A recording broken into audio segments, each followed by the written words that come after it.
What's up, everybody? Welcome to another Kinstretch class brought to you by Stretch Effect. My name is Coach Luke, and I'll be taking you through today's 25-minute spine and shoulder focused Kinstretch class. So today we're really going to be looking at not only the linear motion of the spine, so think of like your cat-cow, but also the rotational motion of the spine, which will take us through our spine cars, which is really all of the fundamental motions that our spine should be able to achieve. So we'll be looking at not only linear but also rotational spine, and then we'll be going into some rotational shoulder work. So we'll do a representation of our workspace with our cars to kind of help us get formed up. We'll break it down even further into our capsule cars, which really looks at shoulder internal external rotation. So it's the bone of the humerus rotating in your shoulder capsule. So that tells you how your shoulders function on a rotational standpoint. And then we're putting it all together with a little shoulder flexion work, and then we'll get into some bear sit spine work with some swimmers. So let's get started with just cervical spine. So from here, we're just gonna take the blocks out to the side. We don't need them yet. I'm gonna go here, I'm gonna lock in my body. I'm gonna go chin to my chest. I'm just gonna rotate. We're gonna go 2 reps spine cars, cervical spine cars, I should say, because that's really gonna allow us to start the process of opening up the spine, but also the shoulder and cervical spine function very intimately together. So whenever we're doing shoulder work, it's always a good chance to get into some cervical spine work as well. Okay, let's come over the top one more time. Come down and through. So we'll continue with the spine. So we'll do our cat-cow. So we're gonna go quadruped position. I got my hands underneath my shoulders, knees underneath my hips. We're gonna do segmental cat-cow. So I'm gonna start up in flexion. So I'm gonna tuck my tailbone. So that's gonna flex my lumbar spine, thoracic spine, and cervical spine. From there, I'm gonna make sure nothing else moves, and I'm gonna start just at that tailbone. Start extending one vertebrae at a time. Work all the way up the spine, extending one vertebrae, right? So our spine functions not only as just as one piece, but with 24 individual segments. So the better we can isolate those segments from one another, the better we can move at each individual position, the better we can distribute force among each individual segment. Let's go one more time.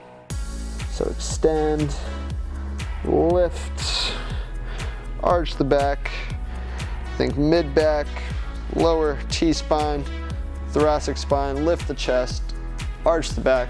Last one, start at the tailbone, tuck, tuck, all the way back. Trying to get as much lumbar spine, thoracic spine, to cervical spine. Very good. We'll now go into our spine cars. So if you have a block, you can take a block right out in front of you, so you can hold it right at the base of your rib cage. I'm gonna hug that block here, so I'm squeezing it nice and tight. Chin will stay on my chest the whole time. I'm just gonna come down into flexion, so we're gonna go full spine here. So I'm tucking my tailbone, trying to round out as much as I can. I'm gonna rotate to my right while I'm staying flexed. I will laterally flex, so it's gonna be a bend to my right side. From there, starting at the tailbone, just like we did the cat-cow, extend, get full extension, so tailbone, mid-back, upper back. Rotate, laterally flex, pull my elbows down. Now I'm gonna round out lumbar spine, thoracic spine, all the way to the top. Let's go one more time. Rotate, flex, extend, rotate, flex, and come through. Let's go 2 to my left. Rotation, lateral flexion, extend, start at that tailbone, come all the way up, keep those shoulders down, full extension. From there, I'm gonna rotate, laterally flex, pull my elbows down, come through the center. Let's go one more time. Rotate left, laterally flex left, extend, get tall through that spine. Think from lumbar spine to thoracic spine, even a little cervical spine extension. Rotate, flex on my right, pull my elbows down, come through the center. So that was cervical spine, and then full linear spine, then we did full rotational spine. Now let's get into some shoulder work here.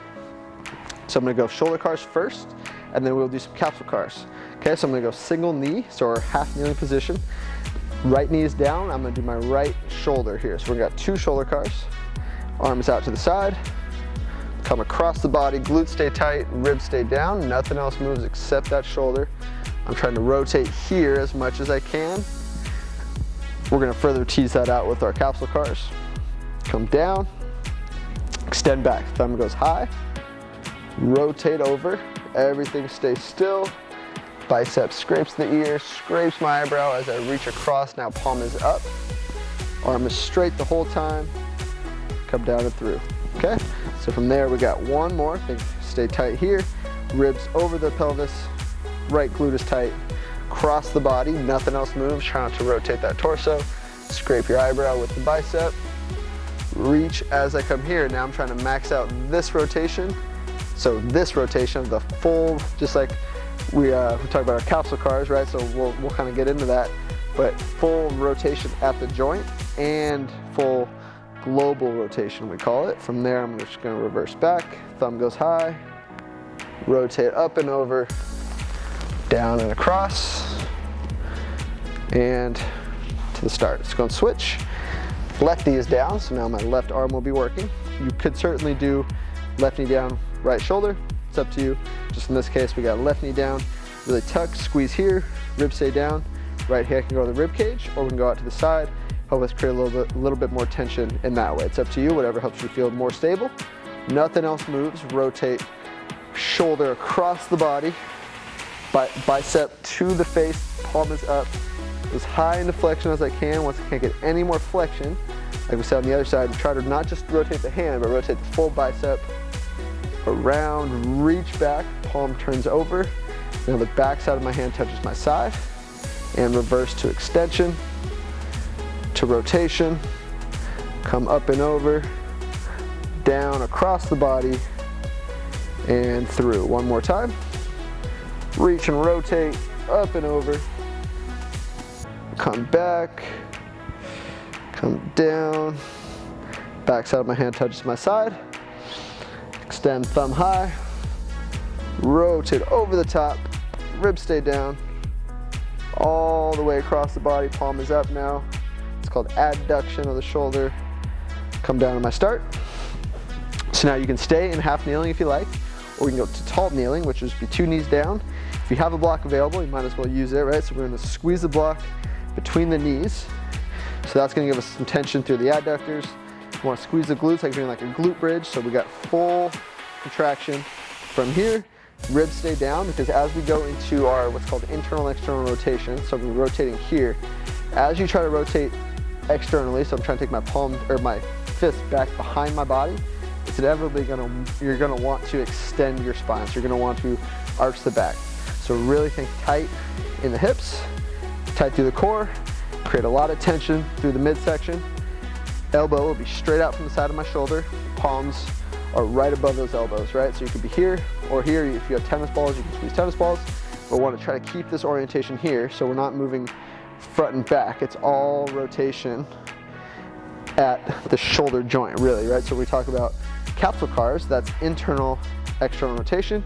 That creates the foundation for our full shoulder cars. Like we talked about here, when we get up to here and we rotate, really this is just a capsule car. And you could certainly do capsule cars in this position, right? Because it's usually where most people have the most difficulty, right? So here, I think take a breath, set the core, squeeze the block, and we're just gonna rotate. Nothing else moves. I'm gonna go as far as I can before I wanna shrug, right? So shoulders stay down and rotate back. Really stay tight from there. Good, that's 1. We got 5 reps each way. Come down and back. 2, down, and back. 3, 2 more. Internal rotation, elbows directly out from the side of my shoulders. Good, you can check it if you need to. Back, that's external, make sure nothing else moves. Last one, internal rotation.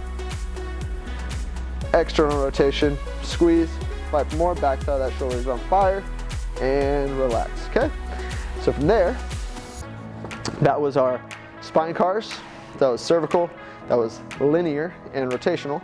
And then we did our shoulder cars, which was just 2 full cars, and then we further broke it down with some capsule cars. Okay, so from now, let's get into some shoulder flexion work, which will be our shoulder flexion pills and rails, which if you've never done these before, this will be great way to work on not only improving shoulder flexion, but also everything that you do with shoulder flexion. So whether it's pull-ups, whether it's shoulder presses, whether you're an overhead athlete, having adequate shoulder flexion will really allow us to be able to know that we're getting the most from that shoulder joint itself, and we're not compensating from other areas of the body, which most of the time, it's that lumbar spine. So make sure we stay tight, we get a good stretch on the lats during our passive stretch component, and then we're gonna do what's called tails and rails.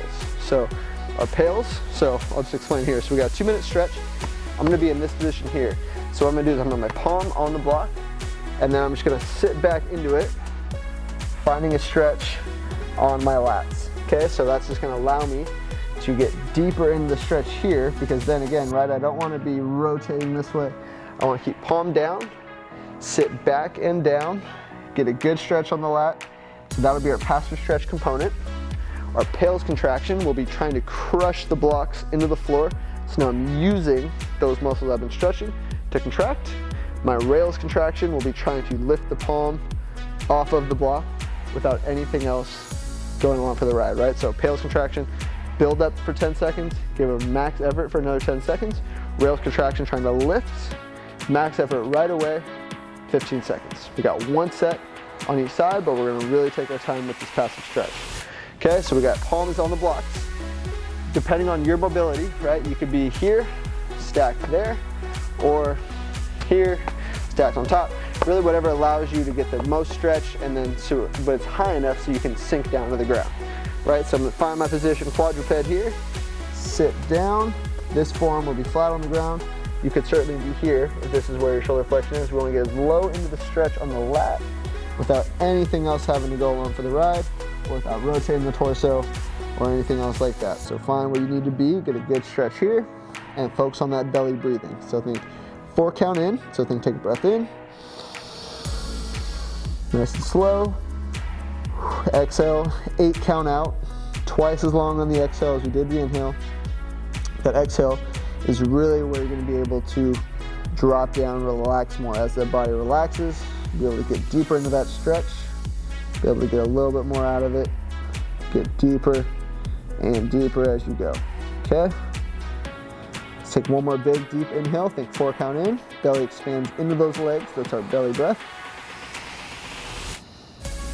8 count out, super slow, twice as long on the exhale as you did the inhale. Sink deeper, more stretch on that lat from there. Very good. So now we're going into our pails and rails here. So pails, hand drives down, rails, nothing else moves. I'm going to try to lift that palm off of my block, off of my bench, whatever you're using to elevate your hand. Okay, take a breath in. Good brace. Start driving down. Think 10%, 20%, 30%, 40%, 50, 60. Keep crushing. Crush from here. 70, 80, 90, and max effort drive down. 10, 9, crush that block into the floor. 8, 7, all right here. 6, 5, 4, 3, 2, 1. Max effort rails. Try to lift that hand. If it doesn't get off the block, that's okay. Just means you're at your end range. Give it everything you've got. Think squeeze the top side of that shoulder. Try not to shrug. Squeeze everything. Get that palm off the block. Here we go. 7, 6, nothing else moves. 5, 4, 3, 2, 1, and relax. You know, should be able to get more and come out of that. There, we'll just go ahead and switch. So we're using blocks here, obviously, right? So blocks are a great option that you can use, but if you want to get a little bit more height on it, you could always use, you know, a coffee table or really anything that's solid, right? So a couch or like a bed would work, but it's a little soft as you press down, so throw something hard on top of it. Really anything you got. You could throw a block on top of it. You could throw, I mean, cutting board, right? That's solid. Something that you can just press down to that's firm. But definitely blocks work well. If you're at a gym, use the bench. Yeah, like I said, use a coffee table. You could use stairs if you have those in your house where you can just kind of elevate onto. Anything that allows us to get a stretch here and sink into that, right? Because our shoulder flexion really is what allows us to get there, right? So if you get to about here before your spine wants to arch, that's where you would set it, right? So if my spine was here, right? Well, I'm locked in. I go as high as I can go. If I get to there, and then I need to do that, that's where the end of my shoulder flexion would be. If I can get here, that's where my shoulder flexion would be. Really wherever you can get, think bicep to ear, without extending the spine. That's your end range. As you sink into it, you'll be able to get a little bit more as long as it's coming from there, as long as we're not shrugging, and that's where you do your pills and rails from. So like we said, with the rails contraction, if you don't get your hand off of the block or object, whatever you're using, that's okay. It just means you're at your end range, which is what we want. Anyway, so it's all about the intention, all about the direction of that contraction, okay? So I'm gonna go hand on the block here. I'm going to sit back into it, right? So you can have toes tucked or untucked. I just want to think sit back and down. So as I sit back and down, I'm going to take my left forearm to the floor. I'm just going to lower my chest down to allow me to get a better stretch on the lat, right? So that would be what's called the opening side or the progressive side, which is when we press down, that gives us our PALS contraction. It's a progressive angular isometric load is what we call PALS. Rails is the regressive side, so that would be the top side that I contract as I try to perform my rails contraction or my regressive angular isometric loading. So from there, find that stretch. Because this position is a great position to work on belly breathing, think 4 count in. Stomach expands into the legs. Think 8 count out. Twice as long on the exhale. Whatever you're doing for your exhale or your inhale, whether it's 3, 4, 5, even 6 count, double your length of your exhale, because that's really what's going to give your body the chance to relax, to open up for those tissues to really just kind of start to open and sink deeper into that stretch. That will give us a deeper, more end range type contraction in our PALS and rails, okay? So let's take one more big deep breath, think 4 count in. 8 count out.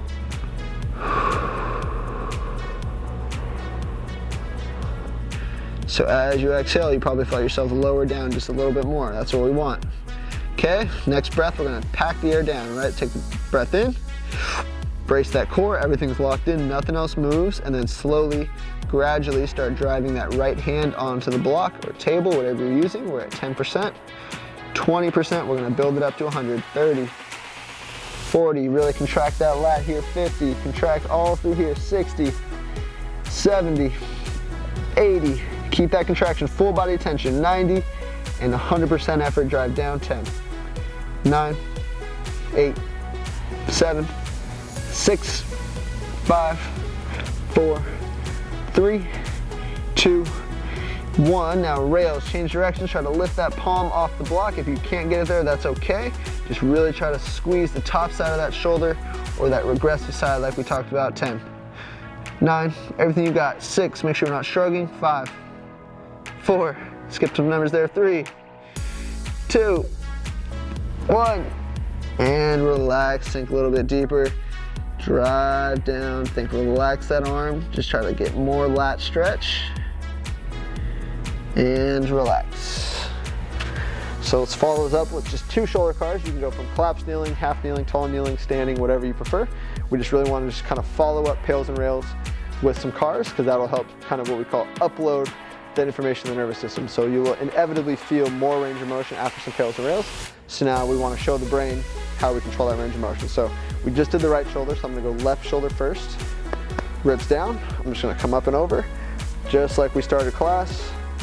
But you will inevitably feel more range of motion there, better control, more space in that joint, right? So as we talked about, PALS and rails allow us to create more workspace, but we want to follow up that workspace with some active control so that we can allow those gains to stick around a little bit longer. Come back down. Let's go and switch. Ribs stay down, up and over, reach back, come down and through. Thumb goes up, extend over, ribs stay down, reach across, come down. We got one more. Nothing else moves. Don't rotate the chest. Scrape that eyebrow, bicep, or an ear with the bicep. Come around and down. We got one more half rep. Thumb comes up, rotate, come down, across the body, and come through. So if you have a block, or 2 blocks, you can sit on 2 blocks, but if you have one will work great for most people. If you don't have blocks, you can always sit on, like, say, a stool. You could sit on the ground if you're nice and mobile, but we just really want to give ourselves a good position of what's called the bear sit, which will allow us to sit here. So we'll get some hip work, even though the focus will be on the spine and the shoulders, okay? So you could go from if you don't have a block, you could sit on bear sit on the ground. It's gonna be a little bit more challenging, but it's certainly doable. Or like I said, if you wanna sit on a step stool, sit on a stack of books, really anything that you got just to kind of open up this hip angle. The more seated to the floor you are, the more that angle is gonna be a little closed down. Certainly okay.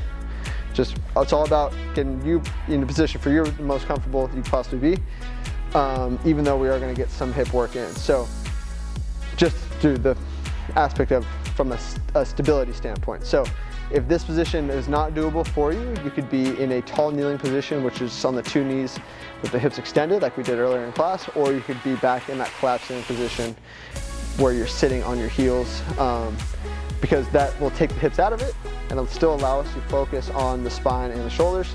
But being in the bear sit, now we can kind of tie in hips, shoulders, spine, everything together. So choose your own adventure. That's the beauty of Kinstretch. If you want to make this challenging, but also doable, right? So if it's painful, definitely modify the position as needed. So from here, we're gonna be in bear sit, and we're gonna work just what's called spinal flexion extension. So just like how we worked our cat-cow earlier, we're just going to work from here. So I'm gonna cross my arms over my chest.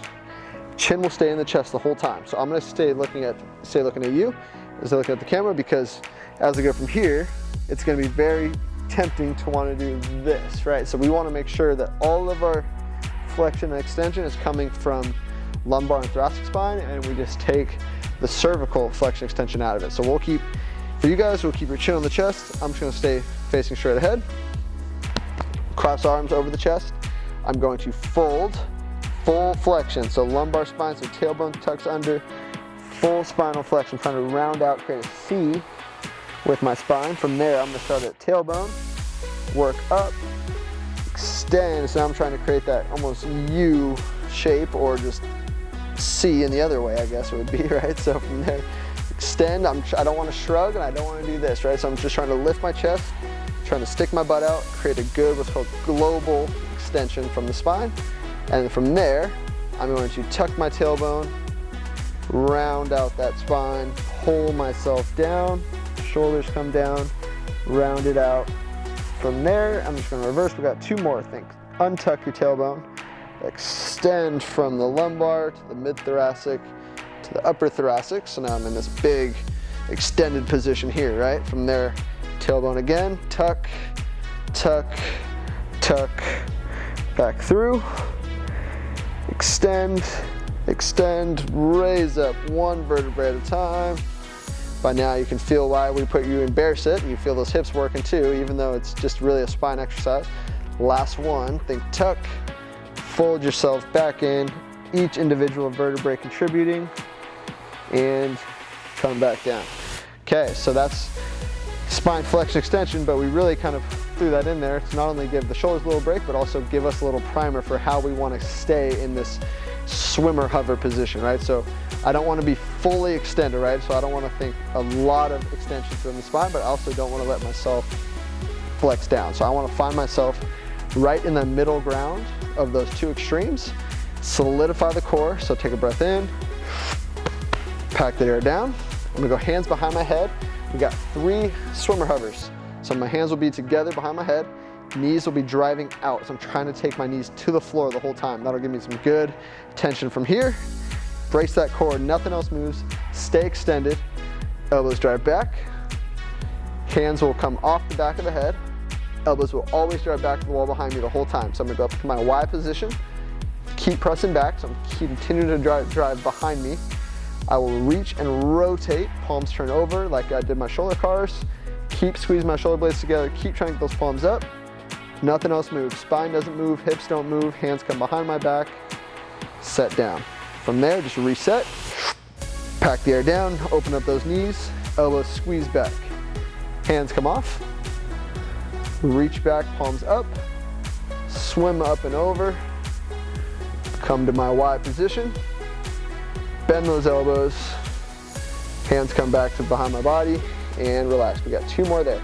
Reset, get tall, elbows back, hands off, reach up, swim down, palms up, bend the elbows, set down, halfway done. Here we go, elbows back, hands off, reach, rotate all the way back up, get to my Y, keep pressing back behind me, elbows keep pressing back as I come behind my head, set down, last one and we're done. Here we go, hands stay behind the head, elbows rotate back, squeeze those shoulder blades together, hands off, arms up to 90, or sorry, to 45. From there, rotate, rotate, rotate, palms up, stay tall, bend those elbows, set down, last half rep, stay tall, body stays braced, knees drive out, hips are working, elbows back, hands off, reach back, rotate up, 45 degree, I'm in my Y position, continue to press back, come down, elbows drive back, knees open up, keep that core tight, and set down. Very good. So swimmer hovers, if you haven't done those with us before in class, really great way to not only tie in spinal stability while the shoulder's working, but also tying in the shoulder blade, right? So really getting the whole upper body kind of system working together, because we need good stability here to create better motion there. And of course, you go into a bear sit, hips now have to work a little bit harder. We just get more tissue, more body parts involved. Usually that's a great route to go, as long as you have individual control at those joints. So thank you for joining me in today's 25-minute, a little longer than 25-minute spine and shoulder focused Kinstretch class. Hope to see you at the next one.